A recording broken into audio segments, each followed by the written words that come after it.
isu berkaitan dengan sekarang ini soal Palestina dan Israel, ya, Bung Rocky. Ini kan sedang ramai sekali soal serangan ke Amerika, serangan Israel ke Gaza dan juga sebaliknya dari Hamas ke Israel, meski itu dari teknologi tidak seimbang. Yang dipertanyakan, mengapa sih kita mesti membela Palestina dalam hal ini? Karena orang kemudian kalau di Indonesia lebih banyak menghubung-hubungkan dengan persoalan agama. Padahal kita tahu sebenarnya Palestina itu sendiri juga tidak homogen Islam. Bahkan saya teringat kan istri dari ketua Yasser Arafat, Suhail Arafat itu kan juga Kristen kan. Oke, silakan Bung Rocky. Yaitu yang masuk ke Indonesia akhirnya adalah soal agama tuh, bukan lagi soal pelanggaran hak asasi oleh Israel itu. Dan seolah-olah isu Palestina itu hendak dikaitkan dengan masa lalu. Karena Israel menuntut tanah perjanjian itu yang ada di dalam kitab-kitab suci. Ya kalau itu terjadi, semua orang juga bisa tuntut hal yang sama. Kalau Israel mengatakan bahwa 2000 tahun yang lalu itu diperjanjikan, ya tapi itu adalah soal teologi. Sementara dunia tumbuh secara ekologis, secara sosiologis itu. Nanti misalnya jalan pikiran yang sama bisa dianggap bahwa keturunan Raden Wijaya, keturunan Gajah Mada berhak atas Asia Tenggara karena ada Sumpah Palapa yang bahkan melampaui Nusantara tuh. Jadi kita mau kembalikan bahwa Israel itu punya doktrin yang dulu saya pelajari itu waktu saya masih mahasiswa hubungan internasional, disebut land for peace itu. Jadi kalau mau berdamai mesti ada soal tanah. Sehingga kalau orang tanya kok kenapa Menteri Pertahanan Israel itu kadang-kala satu menteri dengan menteri pertanahan, karena bagi Israel tanah itu adalah hidup mati itu. Karena itu menteri pertanahannya itu jauh lebih penting daripada menteri ekonomi atau menteri keuangan di Israel itu. Dan ini yang kemudian jadi soal, karena Israel justru hendak menghalangi orang Palestina untuk punya tanah juga tuh. Dan orang Palestina akhirnya terlantar. Padahal orang Israel juga tadinya eksodus. Dan kemudian karena Perang Dunia Kedua lalu dapat lagi tanah di situ. Kemudian klaimnya makin besar. Tapi klaim itu bukan lagi klaim dasarnya agama, tapi klaim karena kekuasaan membesar. Nah itu yang saya anggap bahwa Benjamin Netanyahu jadi tokoh yang kemudian kontroversial, bahkan dianggap sebagai otoritarian itu, sebagai seorang yang otoriter. Kemarin saya terangkan bahwa seorang intelektual Israel bahkan yang paham tentang sejarah Israel menganggap bahwa, namanya Yuval Noah Harari, menganggap bahwa berlebihan kelakuan politik dari Benjamin Netanyahu itu. Dulu masih ada kesempatan orang mencari perdamaian ketika Yitzhak Rabin menjadi Perdana Menteri. Karena itu pada waktu itu ada upaya menyelesaikan soal Israel Palestina di Camp David, macam-macam itu. Tapi perkembangan terakhir ada semacam upaya untuk memprovokasi soal konflik tanah di Israel itu dengan sinyal-sinyal agama. Nah provokasi itu yang masuk ke Indonesia tuh. Padahal kita ingin agar supaya Israel tunduk pada hukum internasional, bahwa dia melakukan agresi itu jelas dia melakukan agresi itu. Dan tadi malam saya masih online diskusi tentang Palestina dengan seorang teman yang ada di Gaza tadi malam, dan tiba-tiba dia membatalkan, baru setengah jalan diskusinya dia hilang. Karena dia minta maaf karena di atas kepalanya itu berseliweran bom, dan karena itu dia mesti kembali masuk tempat bunker untuk sembunyi di situ tuh. Dan dia terangkan bahwa Gaza itu seluas Jakarta dan ada ratusan, mungkin 160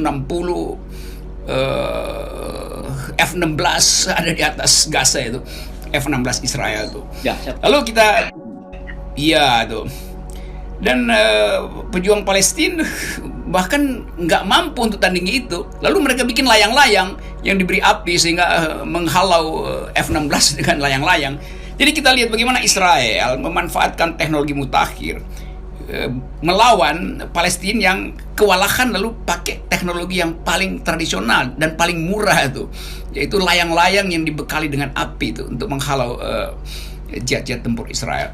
Jadi kita lihat itu kekerasan di Israel itu harus kita lihat sebagai penghinaan terhadap humanity itu. Jadi ini bukan soal agama, tapi ini agresi yang dilakukan oleh sebuah negara yang merasa adik kuasa kendati kecil karena di backup oleh negara-negara besar kan, termasuk beberapa negara Arab yang akhirnya harus berbaik-baik dengan Israel supaya dapat izin membeli senjata Amerika. Jadi di belakang konflik Palestina ada perdagangan senjata yang dasarnya adalah adu kapital, siapa yang punya uang dia bisa punya senjata. Jadi ada variabel kapitalisme yang beroperasi di situ. Di dalam tesis Lenin misalnya, imperialisme itu adalah the highest stage of capitalism itu. Jadi ada imperialisme Israel terhadap bangsa Palestina. Tapi kalau kita ngomong tentang sejarah, di Indonesia itu jadi peka seolah-olah kita mau abaikan soal sejarah, lalu bahwa itu adalah konflik antara Kristen dan Muslim. Padahal bukan itu dasarnya tuh.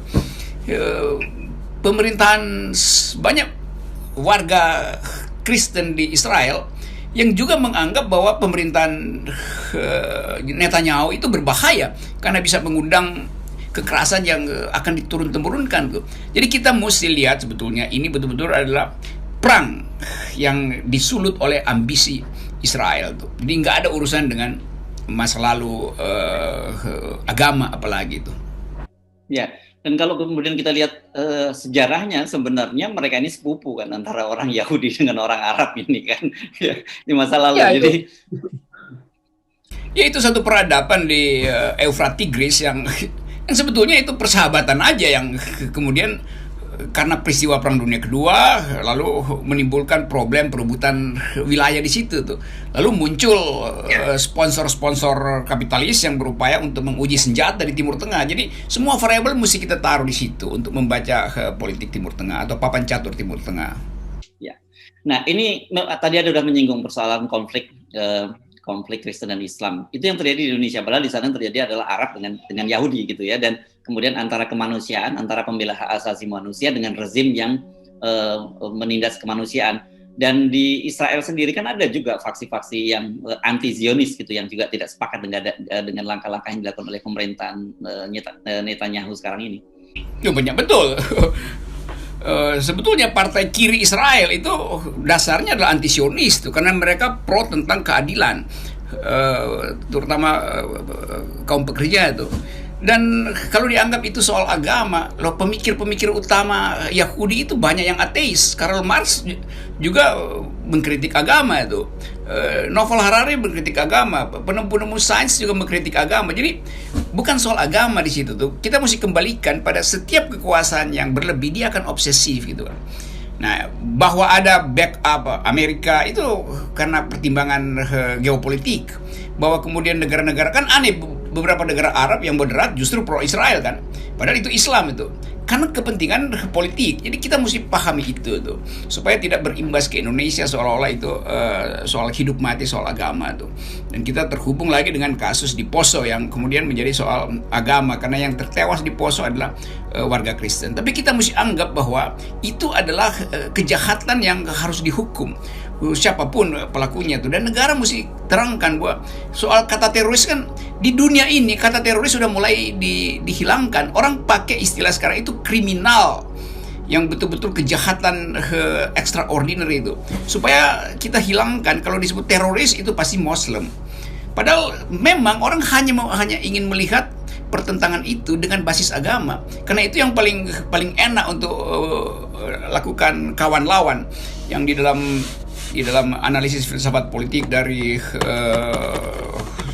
seorang Jerman itu Karl lupa itu menganggap bahwa konfrontasi itu sengaja dibuat supaya ideologi itu mengental. Jadi di mana ada war, di situ ideologi ikut campur supaya mengental.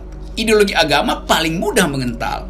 Nah, pemerintah yang gagal paham itu justru membiarkan masyarakat kita saling mengintai, saling menuduh bahwa seolah-olah satu agama digede-gedein, yang lain dikecil-kecilin tuh.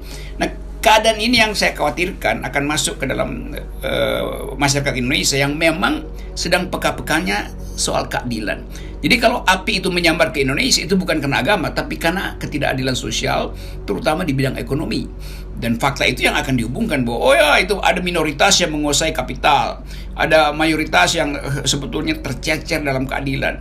Kita mesti katakan bahwa minoritas kapitalis itu yaitu pemeras dalam sistem ekonomi kapitalis, bukan karena dia beragama tertentu atau etnis tertentu. Kita mesti katakan begitu, bahwa eksploitasi itu terjadi karena akumulasi kapital, bukan karena problem-problem lain. Oke, saya ada melihat dua video yang sangat viral di dunia nih. Ada satu video bagaimana ada seorang warga Israel bersama dengan pasukan Israel mendatangi rumah seorang warga Arab dan mengusir dia dari rumahnya. Dan ketika terjadi dialog gitu antara warga Arab dengan Yahudi ini, jawaban dari warga Yahudi ini membuat saya nggak habis pikir. Dia menyatakan begini, kalau bukan saya mengusir Anda, nanti akan ada datang orang lain juga yang mengusir Anda. Jadi ini menurut saya ini gila sekali.